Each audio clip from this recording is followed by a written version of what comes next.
Fierce fighting between Ukrainian forces and pro-Russian rebels has ensued just hours before a February 15 ceasefire, signed by European leaders, takes effect. Saturday's fighting in eastern Ukraine cast doubts on the ceasefire and came as the United States accused Russia of deploying heavy arms to eastern Ukraine. Things are going to go crazy tonight. Pro-Russia separatist commander to Jazeera, Donetsk. Pro-Russia separatists tried to move into on the outskirts of Debaltseve, a strategic town connecting the cities of Luhansk and Donetsk. Al Jazeera's Charles Stratford, who is in Donetsk, also reported several shelling in the rebel-controlled area on Saturday. He also reported that at least 7 Ukrainian soldiers were killed and 23 other wounded in the continuing clashes on Saturday. It was not clear if that death toll is included in the 28 civilians and soldiers reported killed earlier. It seems like both sides are trying to consolidate their positions, our correspondent reported.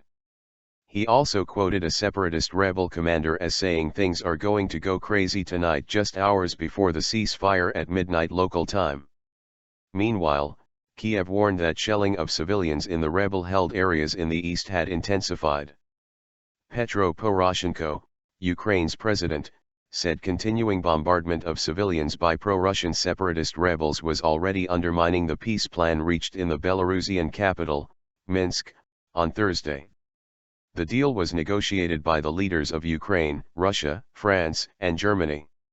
Multiple violations. Poroshenko expressed pessimism about the prospects for the ceasefire deal. Unfortunately, after the Minsk agreement, Russia's offensive has significantly increased. We still think that the agreement is in great danger, he said during a meeting with Hungarian Prime Minister Viktor Orban. The ceasefire, due to take effect from 2200 hours o'clock GMT Saturday, will be the first test of the commitment by Kiev and pro-Russian separatists to the new peace plan. A previous ceasefire in September was violated repeatedly as Ukrainian forces and the rebels both tried to gain more ground. If it holds, the peace deal would be a partial win for both Moscow and Kiev. Ukraine retains the separatist eastern regions and regains control of its border with Russia, while Russia holds strong leverage to keep Ukraine from ever becoming part of NATO. But prospects for the deal appeared to dim, with the United States making fresh claims of Russia deploying heavy weapons ahead of the ceasefire.